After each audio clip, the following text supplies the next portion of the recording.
There's no consensus to this day on what the precise nature of knowledge is, but I guess that the nearest we have to a generally accepted view is actually close to what you've just said, namely that it's perception, something that's based on direct experience, plus our capacity to provide justification for it. Ah, you've now produced an interesting solution to the problem we're left with at the end of the dialogue, namely all of those answers have been knocked down, taken separately. It's been, Socrates has refuted the thesis that knowledge is perception, refuted the thesis that knowledge is true judgment, refuted the thesis that true judgment is, that knowledge is true judgment with an account, and now you're suggesting that perhaps we could get a definition of knowledge by somehow putting all the elements of the three separate definitions together into one, and thereby making a theory of knowledge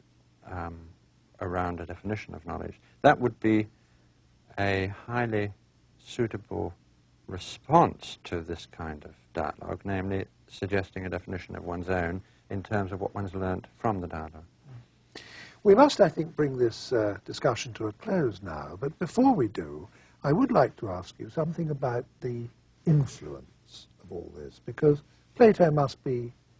either the most influential or one of the 2 or 3 most influential philosophers there have ever been. Can you say a little, if only briefly, about what the main lines of this influence have been? I think it's important to remember there were 2 philosophies opposed to materialism in the ancient world. There was materialism in the form of the atomic doctrine held by Democritus and Epicurus, and there were the anti-materialist philosophers, Plato and Aristotle, both of whom are opposed to the suggestion that everything,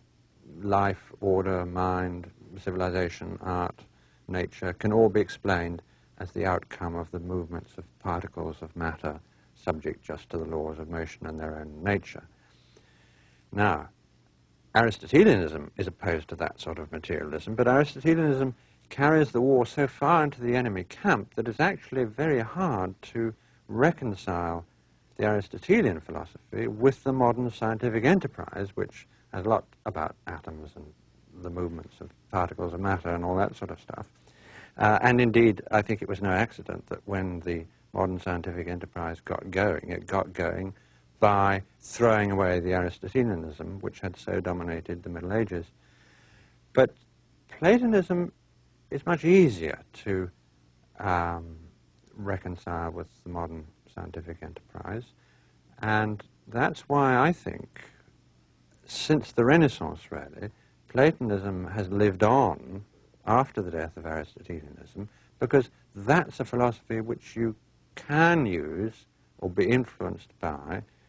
if you're seeking to show how scientific and spiritual values can be reconciled, if you want to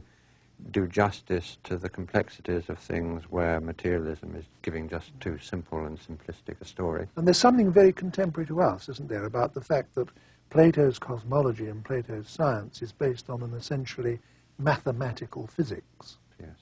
Thank you very much, Professor Burnyeat.